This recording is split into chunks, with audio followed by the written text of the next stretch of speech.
مطلع عرض کیا ہے کہ سفیر کرب و بلا ہیں علی کے لخت جگر.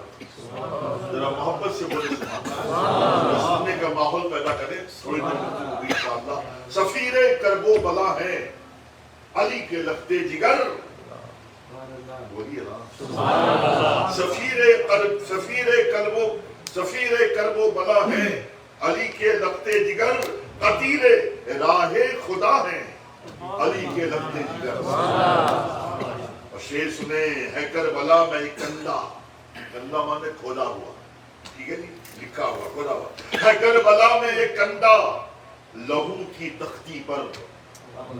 ہے کربلا میں ایک کندہ لہو کی تختی پر. کتاب عشق و وفا ہیں علی کے لخت جگر. کتاب عشق و وفا ہیں علی کے لخت جگر. یزیدیت نہ اٹھا پائے گی سر اپنا کبھی. یزیدیت نہ اٹھا پائے گی سر اپنا کبھی. یوں حق کے کوہ حرا ہیں علی کے لخت جگر. یوں حق کے کوہ حرا ہیں علی کے لخت جگر. حدیث پاک انا من حسین ہے شاہد. بڑی مشہور حدیث ہے, آپ نے سماعت کی ہوگی. میرے آپ کے آقا کریم فرماتے ہیں صلی اللہ علیہ وسلم حسین منی وہ انا من حسین, یعنی حسین مجھ سے ہے اور میں حسین سے ہوں. حدیث پاک کے آئینے میں شعر سماعت کریں. حدیث پاک انا من حسین یعنی میں حسین سے ہوں. حدیث پاک انا من حسین ہے شاہد قریب شاہ دنا ہے علی کے لخت جگر. یہ کہہ رہا ہے کٹا سر امام قاسم کا. امام حسن مصطفیٰ کے شہزادے تھے رضی اللہ تعالیٰ عنہ, جو 17 سالہ جوان تھے, جن کو یزیدیوں نے, ظالموں نے بڑی بے رحمی کے ساتھ سر قلم کر دیا. اللہ سبب کہہ رہا ہے کٹا سر امام قاسم کا رضائے رب ولا ہے علی کے لخت جگر. میں سمیٹ رہا ہوں کیونکہ منقبت بڑی طویل ہے. بجھائی تشنگی خور اور اس کی فوجوں کی. بجھائی تشنگی خور اور اس کی فوجوں کی. فرحت جود و سخا ہے علی کے لخت جگر. اور یہ شعر سب لوگ بغور سماعت فرمائیں. توجہ دیجیے گا کہ نماز ترک نہ کی خنجروں کے سائے میں.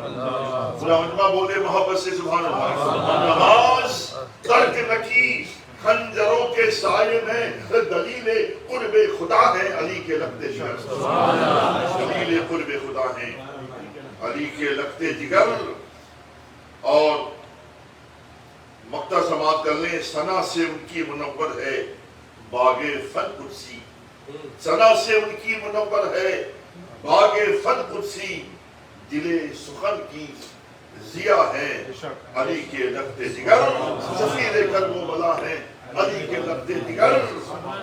قتیل راہ خدا ہیں علی کے لخت جگر. صلی اللہ علیہ حبیب اللہم صلی علی سیدنا مولانا محمد وعلی آلہ واصحابہ وبارک وسلم. صلاۃ و سلام علیک یا سیدی یا رسول اللہ صلی اللہ تعالی علیہ وعلی آلہ وسلم. جیسا کہ میں نے آپ کے سامنے عرض کیا, تقریر کا بالکل موقع نہیں ہے. دو چند اعتراضات اور ارادات, ان کے آپ تشفی بخش مدلل جوابات سماعت فرما لیں. انشاءاللہ پھر نماز مغرب وقت پر ادا کرنے کی بھرپور کوشش کریں گے. حضرات, یہ چندہ بتانے کی ضرورت نہیں کہ امام حسین رضی اللہ عنہ کا مقام کیا ہے. سب سے بڑی بات یہ ہے کہ آپ نواسہ رسول ہیں. ہمارے ہندوستان کا شاعر راج الآبادی اللہ کا پیارا ہو گیا, بڑا اچھا شاعر تھا. سرکار کے مرید تھے وہ. 2 مصروں میں انہوں نے بہت بڑی بات کہہ دی, بڑی عبرتناک سبق آموز بات کہہ دی. یوں کہا یہ بھی تمہیں خیال نہ آیا یزیدیو یہ بھی تمہیں خیال نہ آیا یزیدیو، سرکار دو جہاں کا نواسا حسین، ایسے نواسے ہیں سرکار کے کہ میرے سرکار نے فرمایا ہاذانی ابنایا و ابنا ابنتی، یہ میرے دونوں نواسے حسن و حسین میرے نواسے نہیں، میرے بیٹے اور میری بیٹی کے بیٹے ہیں۔ اور پھر میرے رسول پاک صلی اللہ علیہ وسلم ہمارے کام سے کتنی محبت تھی، یہ پورا مستقل موضوع ہے۔ میں ایک واقعہ حدیث پاک کے ادالے بیان کر کے آگے بڑھوں تو میرے اس بیان کردہ واقعہ سے حدیث پاک سے آج کے موضوع کی اہمیت بھی آپ کو معلوم ہو جائے گی۔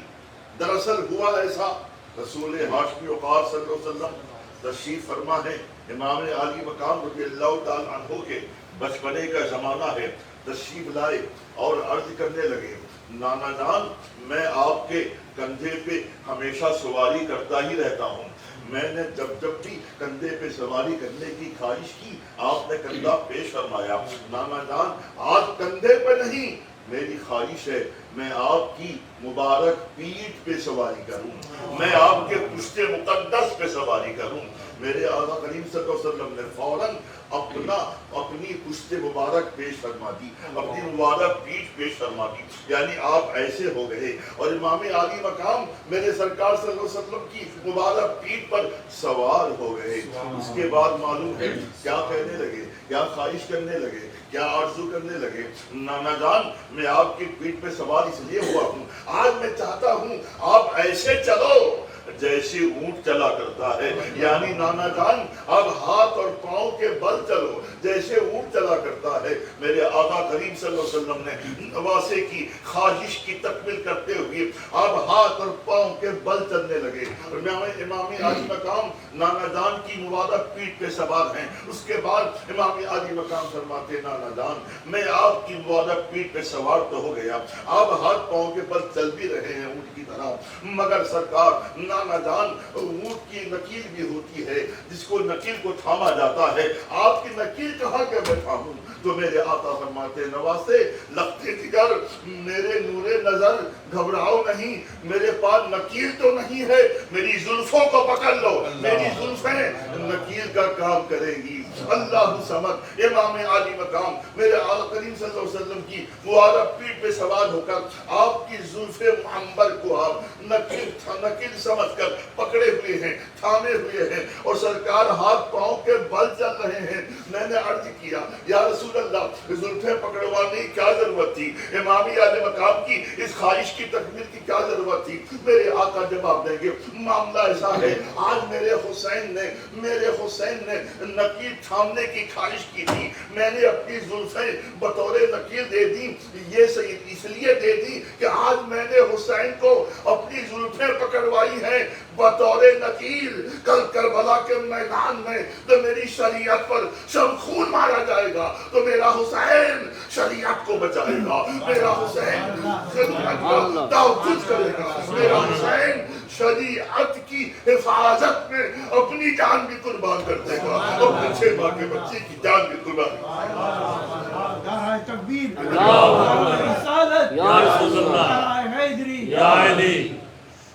اعتراض کرنے والا اعتراض کرتا ہے، اعتراض کرنے والا کوئی کافر ہو، ہندو ہو، مشرک ہو، یہودی عیسائی ہو تو ہمیں کوئی تعجب نہ ہوتا۔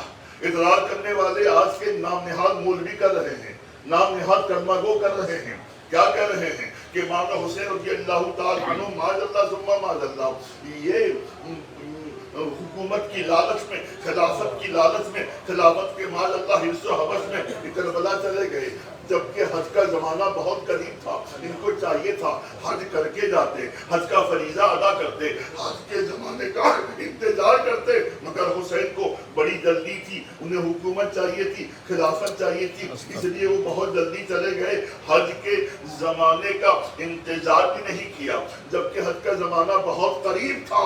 ہم ان ظالموں کو بتا دینا چاہتے ہیں، ارے کس حسین کی بات کر رہے ہو، امام حسین کی بات کر رہے ہو، ارے پہلے مسئلہ مسئلہ سمجھو. پہلی بات تو یہ ہے حدیث پاک کی روشنی میں حج ایک صاحب استطاعت مومن پر پوری عمر میں پوری زندگی میں ایک ہی بار فرض ہوتا ہے. اس کے بعد اتنا بندہ حج کرے وہ نفل ہے. میرے امام عالی مقام نے کربلا معلیٰ جانے سے پہلے آپ کو معلوم ہے ایک بار نہیں 2 بار نہیں 3 بار نہیں 25 بار آپ نے پیدل حج کیا تھا, حج ادا کیا تھا. تو میرے امام عالی مقام کے لیے حج فرض نہیں تھا. ہاں البتہ معاملہ یہ ہے میرے امام عالی مقام سمجھ رہے تھے کہ حج کا زمانہ قریب ہے, مگر چونکہ حج آپ کے لیے نفل ہے اور کربلا کے میدان میں آپ کو آپ کا فرض پکار رہا تھا. کربلا کے میدان میں نانا کی شریعت پکار کے بول رہی تھی حسین یہ موقع خانہ کعبہ کے طواف کرنے کا نہیں ہے. حسین یہ موقع سنگ اسود کے بوسہ دینے کا نہیں ہے. حسین یہ موقع مقام ابراہیم میں نماز دوگانہ ادا کرنے کا موقع نہیں ہے. حسین یہ موقع مینا میں قربانی کرنے کا نہیں ہے. حسین یہ موقع مزدلفہ میں ٹھہرنے کا موقع نہیں ہے. وقوف عرفات کا موقع نہیں ہے. سنو حسین یہاں کربلا کے میدان میں تمہیں فرض پکار رہا ہے, نانا کی شریعت پکار رہی ہے اور حج کے سارے مناسب تمہارے لیے نفل ہے. تو میرے امام حسین نے نفل حج کے مناسب کا انتظار نہ کیا, حج کا زمانہ کا انتظار نہیں کیا, بلکہ نانا جان کی شریعت کو بچانے کے لیے ان کا فرض پکار رہا تھا. تو میرے حسین کربلا کے میدان میں پہنچ کر آپ نے اپنی جان کی بھی قربانی پیش کی اور اپنے پورے کنبے کی قربانی پیش کر کے نانا کی شریعت کو قیامت تک کے لیے زندہ جاوید کر دیا, شریعت کو دائمی زندگی عطا کر دی. اس لیے میں بولتا ہوں 1000 آندیاں چلیں گی, 1000 طوفان چلیں گے, 1000 مشن کام کریں گے, 1000 تحریکیں کام کریں گی, لیکن رسول پاک صلی اللہ علیہ وسلم کی شریعت کا ایک بھی کوئی بال بیٹا نہیں کر سکتا, اسلام کا کوئی بگاڑ نہیں سکتا. اس لیے اسلام کی رگوں میں امام حسین کا خون دوڑ رہا ہے, اسلام کی رگوں میں علی اکبر کا خون دوڑ رہا ہے, اسلام کی رگوں میں امام قاسم کا خون دوڑ رہا ہے, اسلام کی رگوں میں اون محمد کا خون دوڑ رہا ہے, اسلام کی رگوں میں امام مسلم کا خون دوڑ رہا ہے, اسلام کی رگوں میں حضرت محمد ابراہیم کا خون دوڑ رہا ہے, اسلام کی رگوں میں 6 ماہ کے علی اصغر کا خون دوڑ رہا ہے. شریعت زندہ تھی, اسلام زندہ تھا اور تا قیامت اسلام زندہ رہے گا. اس لیے کہ میرے حسین کا خون اسلام کی رگوں میں بے وسط ہے, جاری و ساری ہے اور روا دوا ہے. اب رہی بات امام علی مقام رضی اللہ تعالی عنہ, جب مکہ المکرمہ مدینہ پاک سے پہنچے تو وہاں کئی صحابہ کرام موجود تھے. حضرت واقد لیثی صاحب رسول موجود تھے, حضرت ابن عباس وہاں موجود تھے, حضرت ابن عمر وہاں موجود تھے, حضرت ابن زبیر وہاں موجود تھے, کئی ایک صحابہ کرام وہاں موجود تھے. ظاہر سی بات ہے جو امام علی مقام مکہ المکرمہ پہنچے تو صحابہ کرام کی دل کی باتیں کھل اٹھی, صحابہ کرام کی کے اندر مسکراہٹ کی کلیاں اتربیز ہونے لگی. صحابہ کرام امام علی مقام کے پاس آئے اور کہنے لگے حضور اچھا ہوا آپ یہاں آ گئے, اب یہاں کوئی آپ کا بگاڑ نہیں سکتا ہے, ہم آپ کی حفاظت کریں گے, ہم آپ کا تحفظ کریں گے, آپ ہمارے امام ہیں اور رسول پاک کی یادگار ہے اور رسول پاک کی روشن نشانی ہے. محترم معلوم ہے جب امام علی مقام کے بعد کوفہ والوں کے پاس سے خط پہ خط آئے, 1200 خطوط پہ در پہ آنے لگے. سارے خطوط کا مضمون ایک ہی مضمون تھا کہ حسین آپ ہمارے یہاں آ جاؤ, کوفے میں آ جاؤ, ہم یزید کو اپنا سربراہ نہیں مان رہے ہیں, خلیفہ نہیں مان رہے ہیں, امام نہیں مان رہے ہیں, رہبر نہیں مان رہے ہیں, وہ فاسق ہے, وہ فاجر ہے, وہ زانی ہے, وہ بدکار ہے, وہ سیاکار ہے, وہ بے نمازی ہے, آپ آ جائیں, ہم آپ کے ہاتھ پہ ہاتھ دے کر ہم آپ کو اپنا امام مان لیں گے, اپنی شریعت کو بچا لیں گے, نانا جان کی شریعت کو بچا لیں گے, اسلام کو بچا لیں گے. محترم دوستو معلوم ہے میرے امام علی مقام نے کسی بھی صحابی کی بات نہیں سنی. یہ معترض کہتا ہے کہ ماذ اللہ سما ماذ اللہ, میرے حسین اتنے حریص تھے ماذ اللہ لال حکومت کے لیے, کسی صحابی کی بات نہیں مانی اور سیدھے آپ کربلا معلّہ چلے گئے. میں بالکل مانتا ہوں صحابہ نے کہا تھا, ضرور کہا تھا, پہلے یہ تو سمجھو کربلا کی بات چھوڑو, مکے کی بات چھوڑو, مدینہ منورہ میرے امام حسین نے چھوڑا. ارے وطن سے کس کو پیار نہیں ہوتا ہے, وطن سے کس کو محبت نہیں ہوتی ہے,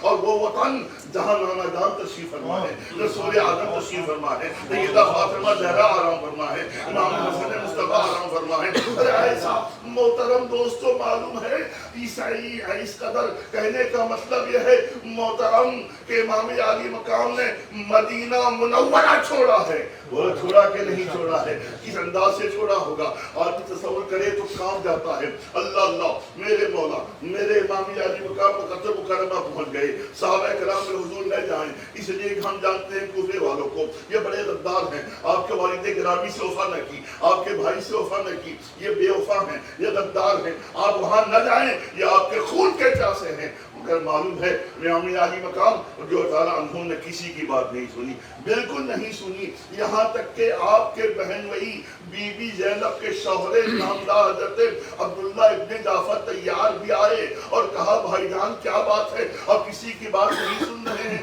معاملہ کیا ہے حضور. معلوم ہے میرے امام عالی مقام نے اپنے بہن وہی سے کیا فرمایا تھا, کہا تھا سنیے حضور بات ایسی ہے, میں اس لیے کسی کی بات نہیں سنتا, مجھے ضدی نہ کہو, مجھے مسیح نہ کہو, بات وہ ہے کل رات نانا جان نے میرے خواب میں جو حکم دیا ہے میں اس حکم کو پورا کرنے کے لیے جا رہا ہوں, اس حکم کی میں تکمیل کے لیے جا رہا ہوں. محترم حکم کیا تھا, ظاہر سی بات ہے قیاس یہی کہتا ہے, قرائن یہی کہتے ہیں. نانا جان نے کہا ہوگا حسین آج شریعت کو تمہارے خون کی ضرورت ہے, آج شریعت کو تمہاری قربانی کی ضرورت ہے, آج شریعت کو تمہارے اشار کی ضرورت ہے, آج شریعت کو تمہاری قربانی کی ضرورت ہے.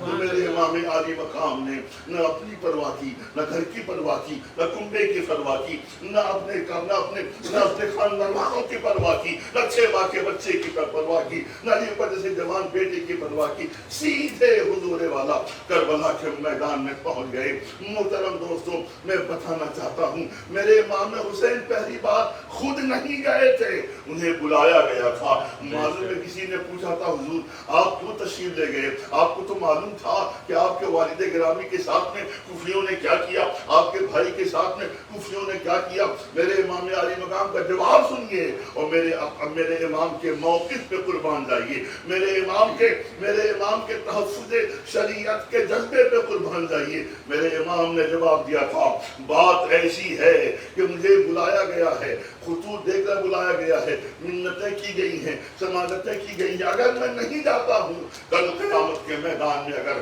نانا جان نے پوچھ لیا کہ میرے حسین میری امت نے تمہیں بلایا تھا, میری امت نے تمہیں آواز دی تھی, میری شریعت چیخ چیخ کے پکار رہی تھی, میری شریعت کا خون ہو رہا تھا, اسلام پر سب خون مارا جا رہا تھا, میری امت نے تمہیں پکارا تھا, تم کیوں نہیں گئے, میں وہاں کیا جواب دیتا.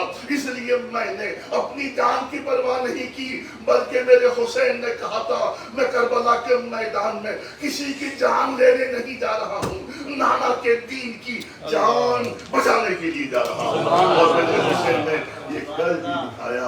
معلوم ہے ظالم کہتا ہے حسین معاذ اللہ مجبور تھے, معاذ اللہ ثم معاذ اللہ, اور بڑھ کے کٹم اللہ بولتا ہے کہ رسول پاک صلی اللہ علیہ وسلم جو اپنے نواسے کو نہ بچا سکے وہ ہمیں کیا بچائیں گے, اپنے امت کو کیا بچائیں گے. ان ظالموں کو جواب دینا رہے سون, اگر کوئی بچانا چاہے نہ بچا سکے تو کہہ سکتے ہو بچا نہ سکا. رسول نے بچانا کب چاہا تھا, رسول نے بچانا کب چاہا تھا, رسول نے پہلے ہی سے فرما دیا تھا کہ میرا بیٹا میری شریعت کے لیے قربان ہو جائے گا. رسول بچانا چاہتے بچا نہ پاتے تو بولتے, رسول نہ بچا سکے. رہی بات کل تو یہ بھی بول دے گا خدا جو اپنے نبیوں کو نہیں بچا سکا وہ اپنے بندوں کو کیا بچائے گا. معاذ اللہ میرے خدا بندے قدوس کی کئی انبیاء کرام بولو شہید ہوئے کہ نہیں شہید ہوئے. حضرت زکریا کو معلوم ہے آرے سے چیر دیا گیا, حضرت یحییٰ کو بڑی بے دردی کے ساتھ میں شہید کر دیا گیا. تو مجھے بتائیے کل ظالم یہ بھی بول سکتا ہے جو خدا اپنے نبیوں کو نہ بچا سکا تو وہ بندوں کو کیسے بچائے گا؟ تو محترم یہاں معاملہ بچانے کا نہیں ہے، اس لیے میرے امام حسین نے کربلا کے میدان میں اپنا موقف صاف صاف بیان فرما دیا تھا۔ حالانکہ میرے امام حسین کے پاس میں آپشن ضرور تھا، ضرور صورت تھی، چوائس ضرور تھا۔ یزیدیوں نے کہا بھی تھا حسین سارا معاملہ ختم ہو جائے گا، ایک ہی کام کر لو، آپ یزید کے ہاتھ پہ ہاتھ دے دو، سارا معاملہ ختم ہے، یزید کو اپنا خلیفہ مان لو، سارا معاملہ ختم ہے۔ محترم دوستوں، میرے امام حسین اگر بڑی ذمہ داری کے ساتھ بولتا ہوں، اگر میرا حسین یزید کے ہاتھ پہ ہاتھ دے دیتا، یقیناً قطعی طور پر میرا حسین شرعی مجرم نہیں ہوتا، میرے حسین گناہگار نہیں ہوتے، میرے حسین خلاف شرع کام نہیں کرتے۔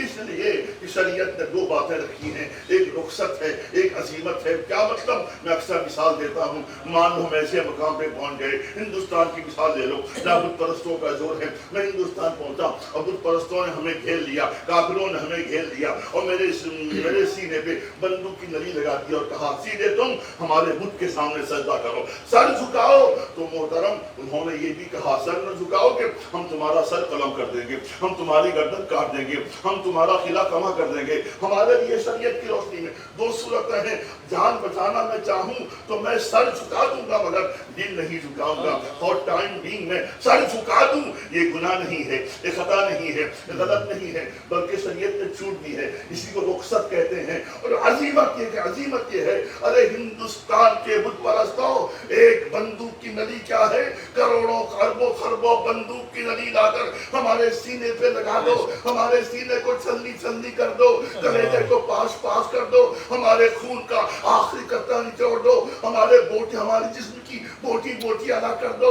جو سر خدا کی بارگاہ میں جھک چکا ہے وہ بت کے سامنے جھک نہیں سکتا۔ نعرہ تکبیر، نعرہ رسالت، نعرہ حیدری، اسے عظیمت کہتے ہیں۔ میرے حسین اگر یزید کے ہاتھ پہ ہاتھ دے دیتے، آپ کی جان بچ جاتی، علی اصغر کی جان بچ جاتی، علی اکبر کی جوانی بچ جاتی، سارا معاملہ ختم ہو جاتا، آپ کی فیملی بچ جاتی، آپ کا کنبہ بچ جاتا۔ لیکن میرے حسین نے دیکھا اگر میں نے یزید کے ہاتھ پہ ہاتھ دے دیا، یزید کو امام مان لیا، یزید فاسق ہے، یزید فاجر ہے، یزید شرابی ہے، یزید زانی ہے، معاذ اللہ یزید ماں بہنوں سے نکاح کرنے کو جائز قرار دینے والا ہے، یہ ظالم و جابر ہے، فاسق و فاجر ہے، اگر اس کے ہاتھ پہ میں نے ہاتھ دے دیا، اسے امام مان لیا، تو کل قیامت تک کہ مصلی پر شرابی نظر آئے گا، مصلی میں زانی نظر آئے گا، مصلی میں بے نمازی نظر آئے گا، ہر بے نمازی فاسق و فاجر اپنے آپ کو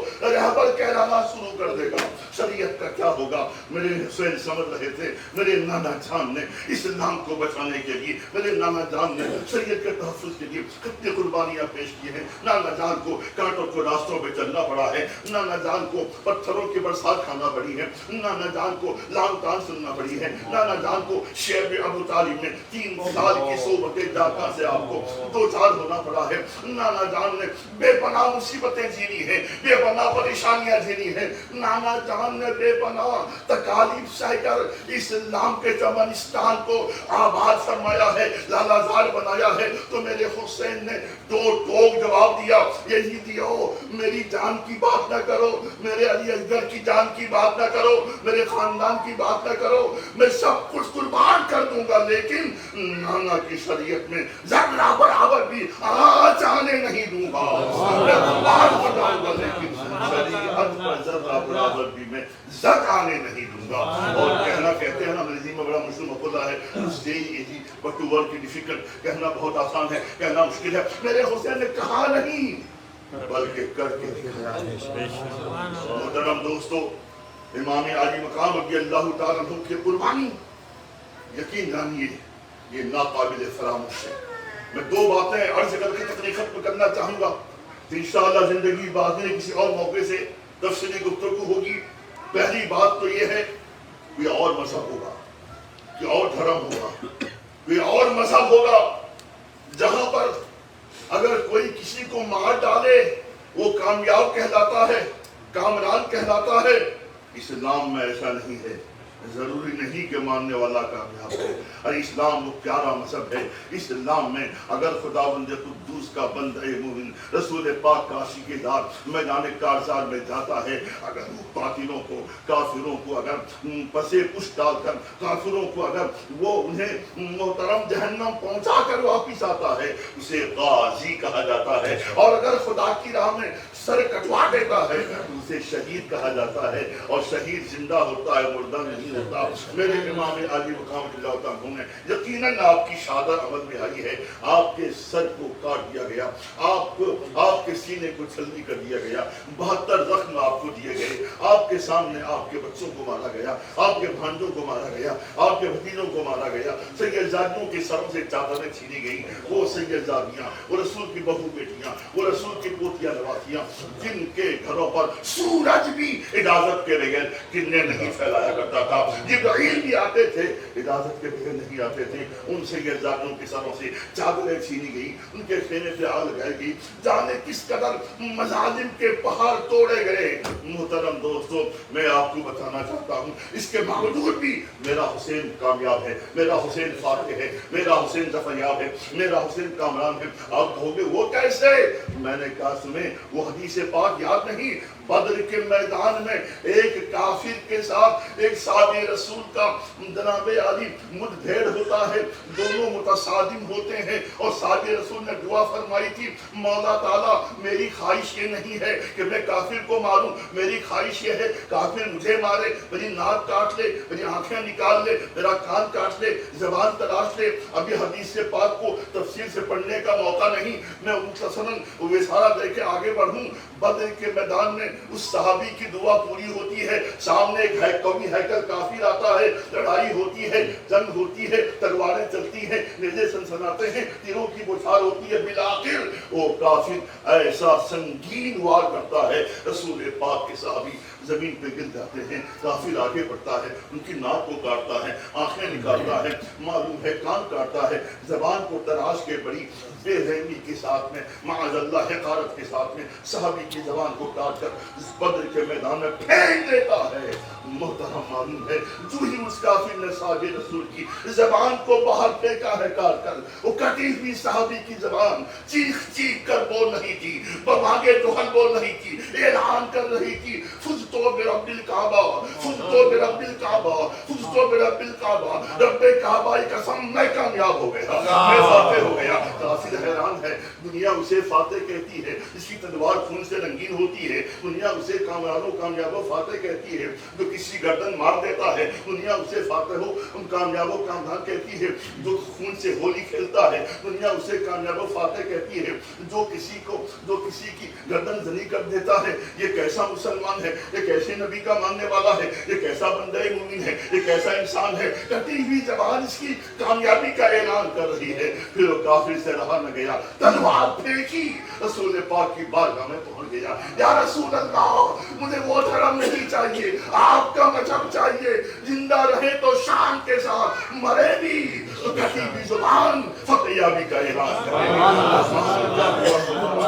ہمارے مذہب میں محترم کسی کو مار دیا جائے یہ نہیں کو ہار جاتا ہے. میرے حسین معلوم ہے شہادت کا جام پی کر بھی کامیاب ہے. میں جلدی سے آپ کے سامنے اپنا مدعا پیش کروں. مجھے بتائیے میرے حسین نے اپنا ہاتھ کیوں یزید کے ہاتھ پر کیوں نہیں دیا؟ اس لیے نہیں دیا، حسین کا ہاتھ کوئی معمولی ہاتھ نہیں تھا، وہ مقدس ہاتھ تھا، مبارک ہاتھ تھا، مقدس ہاتھ تھا، وہ کیسا ہاتھ تھا. اس ہاتھ رسول پاک سے نسبت تھی. آپ پاک ہاتھ ناپاک ہاتھ پہ دے کیسے سکتے تھے؟ کافروں نے اور یزیدیوں نے خوب کہا، ظالموں نے خوب کہا، حسین یزید کے ہاتھ پہ ہاتھ دے دو. میرے حسین نے کیا جواب دیا تھا؟ ہاتھ نہیں دوں گا، سر دے دوں گا لیکن بولو ہاتھ نہیں دوں گا. تو میرے حسین نے کیا کہا تھا؟ ہاتھ نہیں دوں گا. یزیدیوں نے کیا کہا؟ ہمیں ہاتھ چاہیے. تو مدعا کیا تھا؟ ہاتھ کا مدعا تھا نا، یزیدی ہاتھ لینا چاہتے تھے. حسین نے کہا ہاتھ نہیں دوں گا. اب مجھے بتاؤ میرے حسین کی شہادت کے بعد میں کتنا اچھا موقع تھا, کیا ہی سنہری موقع تھا. یزیدی آگے بڑھتے, شمر آگے بڑھتا, لیکن جناب علی یزید شمر آگے بڑھتا, حارث آگے بڑھتا اور ابن سعد آگے بڑھتا. میرے امام علی مقام کے ہاتھ کو کاٹنے کے بعد میں دمشق جا کر یزید کو بولتے, جناب یزید ہم زندگی میں حسین کی ہاتھ نہیں لا سکے ہیں, اب ان کو مارنے کے بعد میں قتل کرنے کے بعد میں ہاتھ لائے ہیں, آپ ہاتھ بڑھاؤ, آپ کے ہاتھ پہ ہاتھ رکھ دیں تاکہ آپ کی خواہش پوری ہو جائے, تمنا پوری ہو جائے, آپ کی آرزو پوری ہو جائے. مگر ظالموں نے کاٹا تو کیا کاٹا, ہاتھ نہیں کاٹا, کیا کاٹا بولو, سر کاٹا. محترم دوستو, سر نہیں کاٹا, سر کو نیزے پہ رکھا. میرے حسین کا سر اوپر اوپر جا رہا ہے, سارے نیچے نیچے نیچے جا رہے ہیں. میرے حسین کا سر نیزے پہ اعلان بول رہا تھا, ظالموں یزید کو امام کہنے والے دیکھو رسول کا بیٹا کل بھی اوپر تھا اور ہاتھ کٹا ہوا سر بھی اوپر اوپر تھا. بولو امام کون ہے, رحمت کون ہے, خلیفہ کون ہے. محترم یزیدیوں نے, ظالموں نے ہاتھ نہیں کاٹا, سر کاٹا. میں تو کہتا ہوں وہ 22,000 یزیدی کا ہے, دنیا بھر کے لوگ پہنچ جاتے, دنیا بھر کی تلواریں جمع ہو جاتی. میرے حسین کے ہاتھ کو کوئی کاٹ نہیں سکتا تھا, اس لیے کہ میرے حسین نے کہہ دیا تھا میں یزید کے ہاتھ پر نہ زندگی میں ہاتھ دوں گا, شہادت کا جام پی کر ہاتھ دوں گا. تو مجھے بولو کامیابی کس کی ہوئی, کامیابی کس کی ہوئی, فتح کس کی ہوئی. میرے حسین کی کامیابی ہے, میرے حسین کی فتح ہے. آخری بات میرے امام حسین کی قربانی سے ہمیں سبق کیا ملا ہے, 2 سبق ملا. ایک تو ایمان کے تحفظ کا سبق ہے, ایک تو عقیدے کے تحفظ کا سبق ہے. میرے امام حسین نے ایمان کا سودا نہیں کیا, بولو ایسا ہے کہ نہیں ہے, شریعت کا سودا نہیں کیا, سب کچھ قربان کر دیا, لیکن شریعت کی مریادہ کو بکنے نہیں دیا. میرے حسین کی قربانی, میرے حسین کی شہادت اعلان کر رہی ہے, ہمیں چنوتی دے رہی ہے. اے مسلمانوں, اے نانا جان کے چاہنے والوں, اے نانا جان کے غلاموں, کچھ بھی ہو, کیسا ہی خطہ ہو, کیسا ہی موقع ہو, کیسی ہی کیفیت ہو, کیسی صورتحال ہو, ایمان کا سودا نہیں کرنا, شریعت کا سودا نہیں کرنا, عقیدے کا سودا نہیں کرنا, دین کا سودا نہیں کرنا, اسلام کا سودا نہیں کرنا, اپنے مذہب مہذب کا سودا نہیں کرنا. اور ساتھ ساتھ میرے حسین نے, معلوم ہے ریگستان میں, ریگزاروں میں, ریگستان میں, ریگزار میں, تلواروں کے سائے میں, نیزوں کی سنسناہٹ میں, تیروں کی بوچھار میں, بھالوں کی مار میں میرے امام حسین نے نانا جان کی آنکھوں کی ٹھنڈک, نماز کو فراموش نہیں کیا. اس کو یاد کرو. اللہ اللہ, یہ مسئلہ سمجھ لے آپ, مسافر پہ جمعہ فرض نہیں ہے, یہ آپ مسئلہ جانتے ہوں گے آپ. اور دوسری بات یہ ہے, میرے حسین مسافر ہی نہیں تھے بلکہ اللہ اللہ دشمنوں کے نرگوں میں گھرے ہوئے ہیں. چاروں طرف تلواریں چمک رہی ہیں, نیزے سنسنا رہے ہیں, تیروں کی بچھاڑ ہو رہی ہے, لوگ خون کے پیاسے ہیں. میرے حسین پر جمعہ فرض نہیں تھا, قطعی فرض نہیں تھا. میرے امام جمعہ نہ پڑھتے, آپ گناہگار نہیں ہوتے, مگر میرے امام حسین کی نماز سے محبت دیکھو. میرے حسین قیامت تک کے لیے نانا جان کی امتوں کو یہ سبق دینا چاہتے تھے کہ میرے نانا کی امتوں, نماز کا خیال کرنا. میرے حسین معلوم ہے 72 زخم کھا کر گھوڑے سے گر جاتے ہیں, آپ کی سینے پر شمر لعین آ کر سوار ہو جاتا ہے اور شمر کہتا ہے حسین ہمیں تمہارا سر چاہیے. میرے حسین نے کہا شمر سن, میں رسول کا بیٹا ہوں, میں علی کا شہزادہ ہوں, سن ہم اہل بیت نانا کے دین کے لیے, ایمان کے تحفظ کے لیے یہ سر دینا ہمارے لیے باعث اطفال ہے, ہمارے کوئی بڑی بات نہیں ہے. ہم موت سے نہیں گھبراتے ہیں, ارے موت تو ہماری مسیحا بن جاتی ہے. لیکن سن, سر کاٹنا چاہتا ہے شوق سے کاٹ, لیکن جانتا ہے دن کون سا ہے, کا جمعے کا دن ہے, بولا وہ وقت کون سا ہے, کا خطبے کا وقت ہے, کا ظالم شرم کر. آج ابھی اس وقت جمعے کا وقت, خطبے کا وقت ہے, جمعے کا دن ہے, تمام مسجدوں میں لوگ نانا جان کا خطبہ پڑھ رہے ہیں, نانا جان کی تعریفیں کر رہے ہیں, نانا جان کی مدحشرائی کر رہے ہیں. انہیں کے لخت جگر کے سینے پہ سوار ہے یہ شرم نہیں آتی ہے؟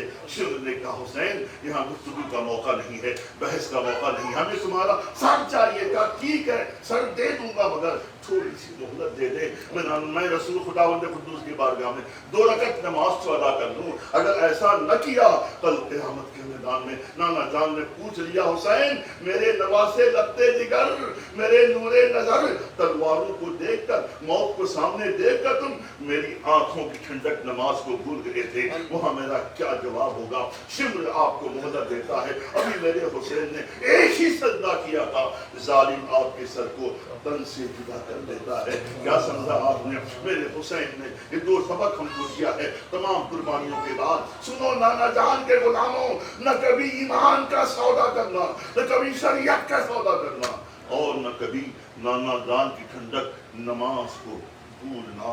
میرے نانا جان کے غلاموں، ایمان و نماز کے، ایمان و عمل کے تم سنگم بن جاؤ، پھر دنیا تمہارے قدموں پہ جھک جائے گی، عزت تمہاری ہوگی، حرمت تمہاری ہوگی، شان تمہاری ہوگی، شوکت تمہاری ہوگی۔ ڈاکٹر اقبال نے بڑی پیاری بات کہہ دی تھی کہ محمد سے وفا تو نے تو ہم تیرے ہیں، کہ جہاں چیز ہے کیا لوح و قلم تیرے ہیں۔ میرا خدا ہمیں اور آپ کو، میرے امام علی مقام رضی اللہ عنہ کی عظیم قربانی سے جو ہمیں درس ملا ہے، وہ درس پر عمل کرنے کی توفیق عطا فرمائے۔ اللہ ہمارے ایمان میں شبار عطا فرمائے اور ہمیں حسن عمل کی توفیق عطا فرمائے۔ مولا ہمیں ایمان و عمل کا حسین سنگم بنائے۔ رسول پاک صلی اللہ علیہ وسلم، ان کے صحابہ اور ان کے اہل بیت کی محبت میں مولا ہمیں زندہ رکھے، اور انہی کی محبت میں مولا ہمیں موت نصیب فرمائے۔ وآخر دعوانا ان الحمد للہ رب العالمین۔